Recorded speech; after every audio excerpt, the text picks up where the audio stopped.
이번 주의 말씀에 다시 오신 것을 환영합니다.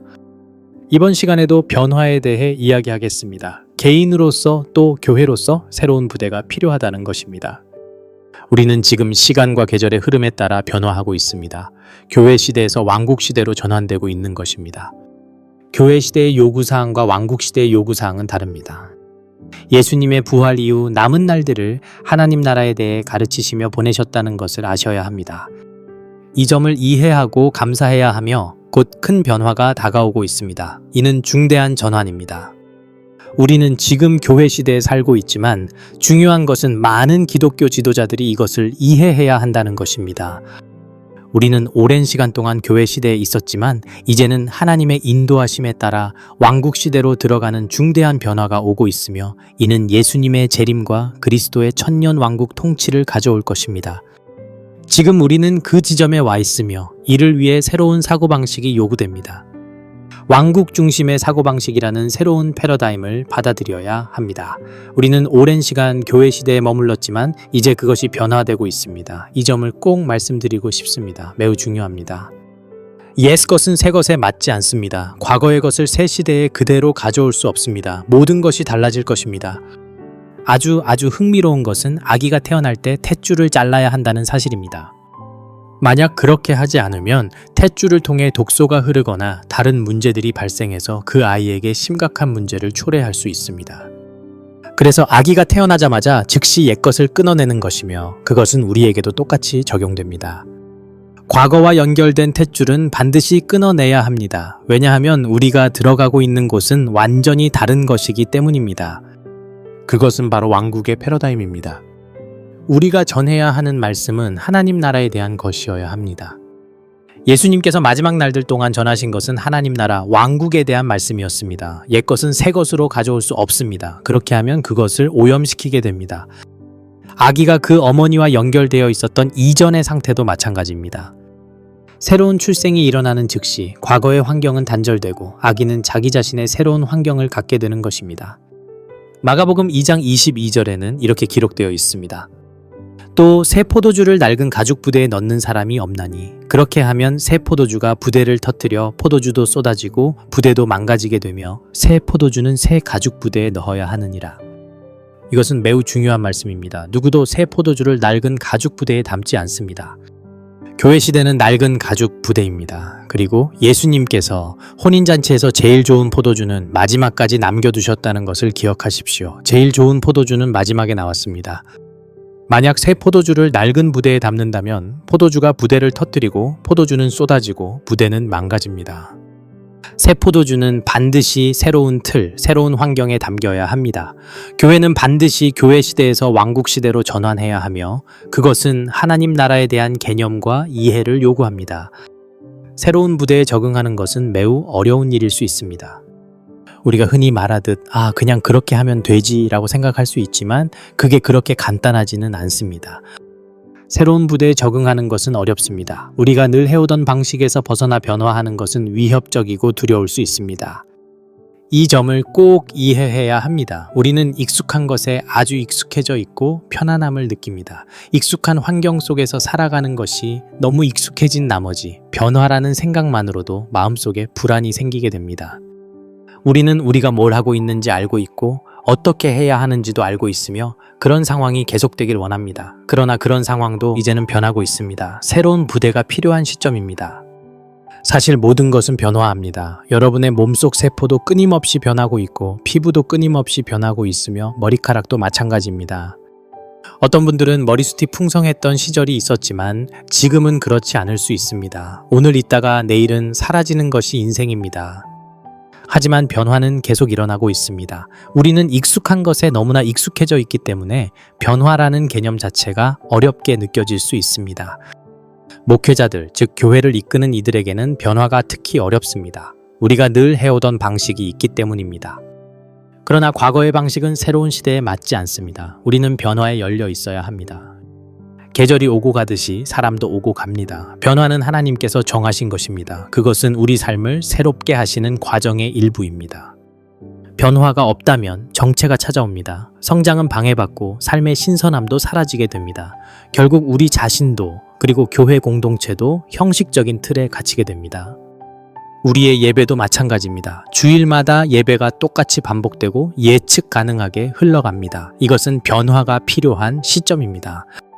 때로는 귀신 들린 사람들을 교회로 데려와 주님의 임재 가운데 그들이 드러나게 하는 것도 필요할 수 있습니다. 그렇게 해서 분위기를 조금 바꿔야 할 때도 있습니다. 하나님께서는 흔들 수 있는 모든 것을 흔드실 것입니다. 지금 여러분이 변화의 과정 가운데 있도록 하신 것도 하나님의 뜻입니다.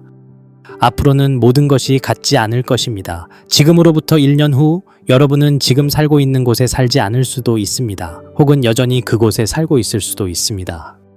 하지만 확실한 것은 변화가 이미 시작되었다는 것입니다. 변화의 바람이 불고 있습니다. 고린도후서 3장 18절에서는 이렇게 말씀하고 있습니다.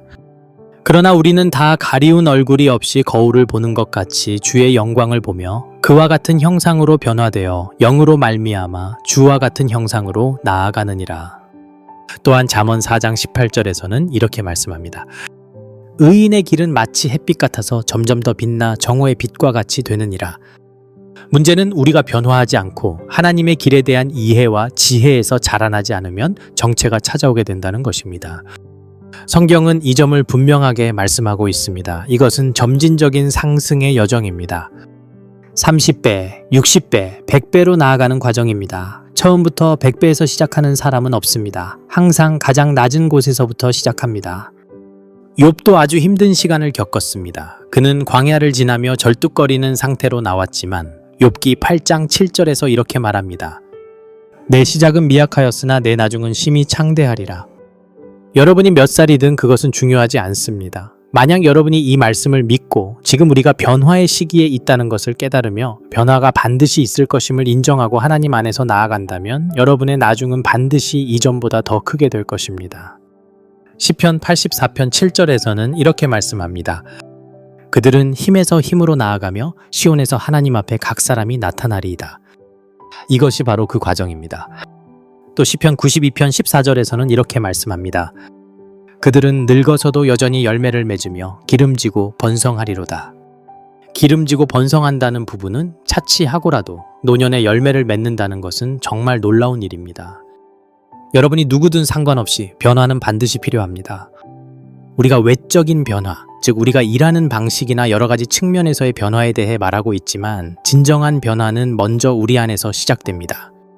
새로운 사고방식이 변화를 가져오고 변화는 새로운 시각을 정착시킵니다. 우리는 지금 내적으로 이해와 확장의 과정을 경험하고 있으며 하나님의 목적과 계획을 더 잘 보고 있습니다. 우리는 변화가 일어남에 따라 점점 더 확장되고 있습니다. 이런 과정 속에서 새로운 비전과 새로운 계시가 종종 함께 찾아오며 이것은 우리에게 믿음을 부여하여 새로운 것과 다른 것을 받아들이게 합니다. 가장 중요한 것은 우리가 변화에 열려 있어야 한다는 점입니다. 솔직히 말하면 교회의 상당수는 깊은 잠에 빠져 있습니다. 그들은 주님의 재림을 기다리며 자신들의 삶에서 가장 중요한 것을 허비하고 있습니다. 이 마지막 세대의 살아있는 목적은 위로 일어나기 위함인데 그들은 여전히 자고 있으며 신랑이 오셨을 때조차도 깨어나지 못하고 있었습니다. 예레미야 48장 11절은 아주 흥미로운 구절입니다. 모압은 젊었을 때부터 평안히 지내며 찌꺼기 위에 앉았고 그릇에서 그릇으로 옮겨지지 아니하였으며 사로잡혀 간 적도 없으므로 그의 맛이 그 안에 남아있고 그의 향기도 변하지 아니하였도다. 이것은 매우 생생한 묘사입니다. 예레미야가 말하고 있는 것은 그 시대 사람들이 매우 익숙했던 하나의 과정을 이야기하고 있습니다. 그것은 바로 포도주를 만드는 예술과 과정에 대한 설명입니다. 예레미야는 자신이 여러 번 목격했던 포도주 제조의 과정을 이 장면에 비유하고 있는 것입니다. 모압은 젊었을 때부터 평안히 지내며 찌꺼기 위에 앉았다는 표현은 어떤 의미일까요? 포도주 제조의 첫 번째 과정은 포도를 으깨는 것입니다. 우리는 이 과정을 잘 알고 있습니다. 만약 여러분이 이 과정을 모른다면 꼭 알아야 할 부분입니다. 포도를 으깬다는 것은 주님을 섬기기 위해 자신의 삶을 포기하는 것과 같은 강렬한 이미지입니다. 자신의 삶을 내려놓는 과정입니다. 그렇게 으깬 포도는 하나의 그릇, 즉 용기에 담깁니다. 으깬 포도와 포도즙이 모두 함께 용기에 담기고 그대로 두어 침전되도록 합니다. 성경에서는 이를 찌꺼기 위에 앉는 것이라고 표현합니다. 이때 그 안에 있던 필요 없는 것들, 즉 불순한 요소들은 바닥에 가라앉게 됩니다. 하나님께서는 우리 삶 속에서도 이러한 불순한 것들을 제거하시기를 원하십니다. 아직은 순수한 포도주가 되지 않은 상태입니다. 그리고 그 다음 과정은 다른 그릇으로 옮기는 것입니다. 즉, 한 용기에서 다른 용기로 옮겨지는 과정이 반복되며 이때 반드시 주의해야 할 것은 바닥에 가라앉은 찌꺼기들이 함께 옮겨가지 않도록 하는 것입니다. 과거의 찌꺼기가 새 그릇으로 넘어가서는 안 되는 것입니다. 이러한 과정이 반복되며 정제되는 것이고 그가 그릇에서 그릇으로 옮겨지지 않았다는 말은 그런 정화의 과정이 없었다는 것을 의미합니다. 그리고 포로가 된 적도 없었다는 것은 하나님께서 허락하신 정화의 고난조차 겪지 않았다는 뜻입니다. 우리 인생에는 어떤 때는 모든 것이 정체되어 있는 듯한 시기, 마치 포로가 된 것처럼 아무 일도 일어나지 않고 변화도 없는 시간들이 있습니다. 우리는 왜 이런 일이 일어나는지 의문을 가질 수 있습니다. 그러나 우리가 이 과정을 거치지 않으면 성경에서 말하듯 우리의 맛은 그대로 남고 향기도 변하지 않게 됩니다. 즉, 내면의 변화가 일어나지 않는 것입니다. 이것은 아주 생생한 그림입니다. 우리의 삶에서 처리되어야 할 것들, 버려야 할 것들과 마주하는 과정입니다. 우리는 성령님께 기도하며 내 삶 가운데 버려야 할 것이 있는지 보여달라고 요청해야 합니다. 과거에는 괜찮았던 것들이지만 이제는 새로운 시대에는 더 이상 맞지 않는 것들일 수 있습니다. 그것들은 과감히 버려야 합니다. 즙은 하나의 상황에서 다른 상황으로 부어지게 됩니다. 이는 정화의 과정이며 실상 우리의 삶의 이야기이기도 합니다. 하나님께서 우리 안에서 좋은 포도주를 이끌어내시기 위한 과정입니다. 옛것은 새로운 시대로 넘어올 수 없습니다. 예전의 찌꺼기들은 다음 단계로 옮겨질 수 없습니다. 우리 인생에는 수많은 이런 단계들이 존재하며 예레미야가 말한 이 과정은 바로 우리 인생의 정화 과정을 상징합니다. 우리가 그릇에서 그릇으로 옮겨지는 경험이 없다면, 또 포로의 시기를 경험하지 않았다면 우리는 문제가 있는 것입니다. 그렇지 않으면 우리의 맛은 그대로 남고 모든 찌꺼기가 여전히 우리 삶 속에 남아있게 됩니다. 옛것은 새로운 곳으로 가져올 수 없습니다. 포도주가 마지막 발효 단계에 들어가기 전 불순물을 제거하는 과정은 아주 중요한 것입니다. 이 과정을 통해 그 맛과 향이 변화됩니다. 예수님께서 말씀하시기를 진정 좋은 포도주는 끝까지 남겨두신다고 하셨습니다. 즉, 이 모든 변화를 겪은 사람들, 이 마지막 세대를 위해 가장 좋은 포도주를 예비해 두셨다는 것입니다. 이 사실을 이해하는 것이 매우 중요합니다. 이는 우리의 삶의 이야기, 변화, 그리고 다음 열매 맺는 계절에 대한 이야기입니다. 예레미야는 이어서 예레미야 48장 12절에서 이렇게 말합니다. 그러므로 보라, 날들이 이르리니 주가 말하노라. 내가 그들에게 보내어 떠돌아다니게 하는 자들을 허락하리니 그들이 그의 그릇을 비우고 그의 병들을 부수리라. 우리가 이 정화의 과정을 거치지 않으면 하나님께서 떠돌이들을 보내어 우리 삶의 그릇을 비우고 병들을 부수게 하실 것입니다. 정말 놀라운 점은 우리가 이 과정을 거치지 않으면 혼란과 타협의 악한 영이 우리 삶 속에 아주 빠르게 자리 잡을 수 있다는 것입니다. 우리가 계속해서 전진하지 않고 개인적인 비전 없이 머물러 있다면 정체 상태에 빠지게 됩니다. 교회는 본래 그리스도인들이 훈련받고 각자가 받은 사역과 부르심을 준비하는 장소여야 합니다. 하지만 오늘날 많은 교회에서 그것이 제대로 이루어지지 않고 있습니다. 그러나 본래 교회의 목적은 바로 그것이었습니다. 사도들은 성도들을 사역의 일을 위해 준비시키도록 명령을 받았습니다. 에베소서 4장 11절에서는 이렇게 말씀하고 있습니다.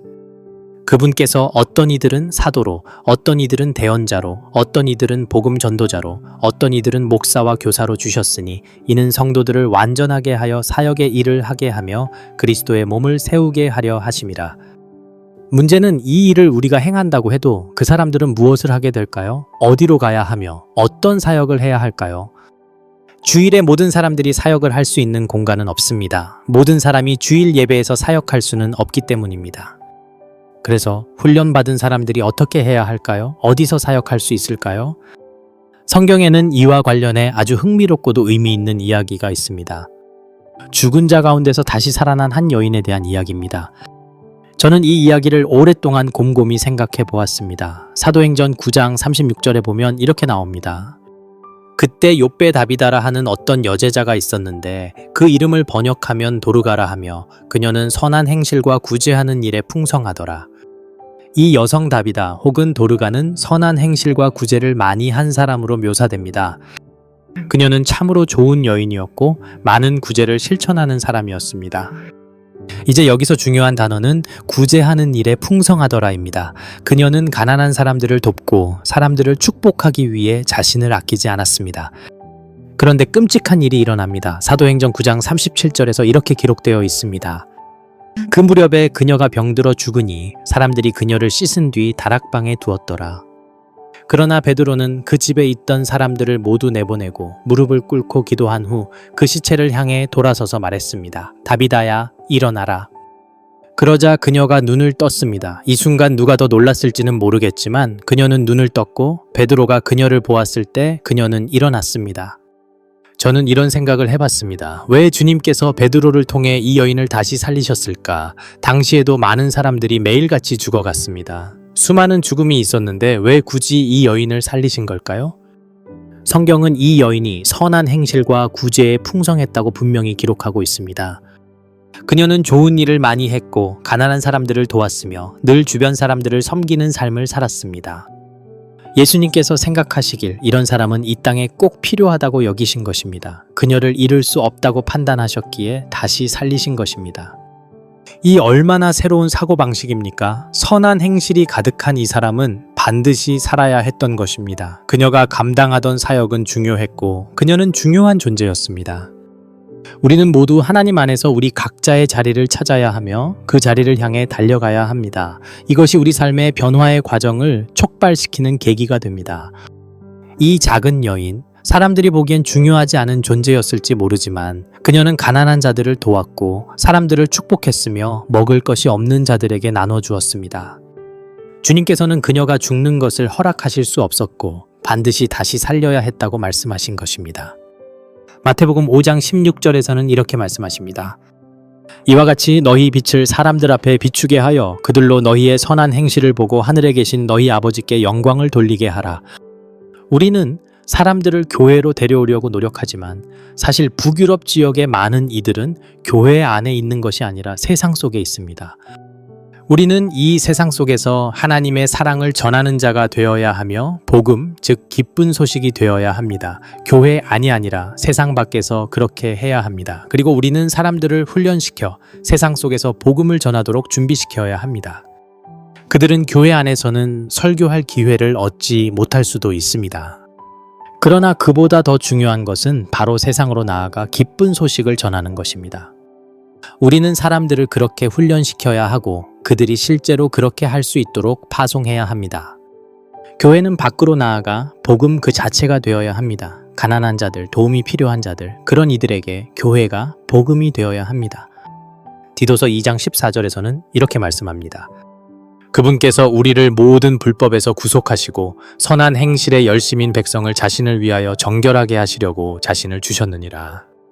더 많은 그리스도인들이 먼저 세상에 나가 사람들을 치유하는 일을 시작한다면 정작 자신도 더 많이 치유받게 될 것입니다. 왜냐하면 주라 그리하면 너희에게 줄 것이니 곧 누르고 흔들어서 넘치도록 하여 너희 품에 안겨주리라 하신 말씀이 있기 때문입니다. 그리스도인들은 교회의 문 안에만 머물러서는 세상을 변화시킬 수 없습니다.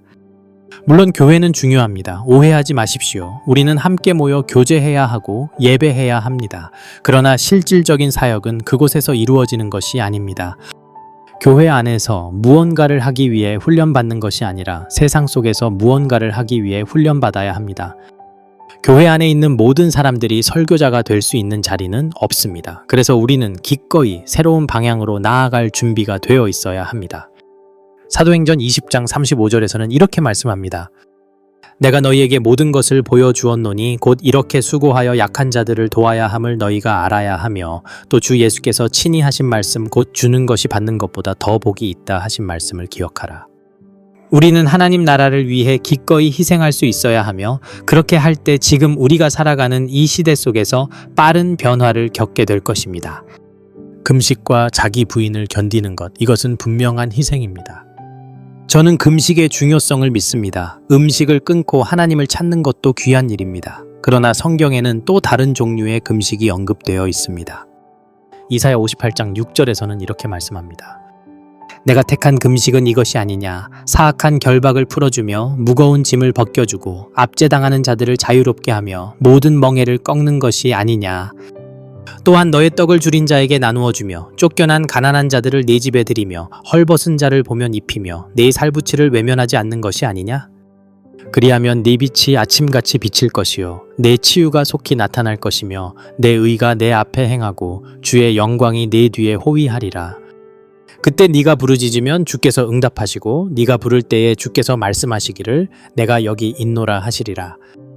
우리가 교회 시대에서 하나님 나라의 시대로 전환하는 이 과정은 우리가 교회를 어떻게 바라보는지, 교회를 어떻게 운영하는지를 포함한 전반적인 변화를 필요로 합니다.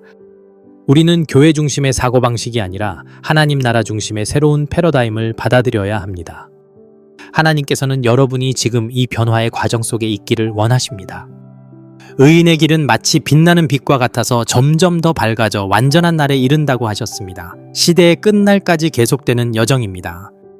여러분이 하나님 나라의 복음, 기쁜 소식 자체가 되어 세상에 하나님이 어떤 분이신지를 보여주는 사람이 될 것입니다. 정결한 마음으로 그 길을 걷기 시작한다면 여러분은 분명히 변화되기 시작할 것입니다.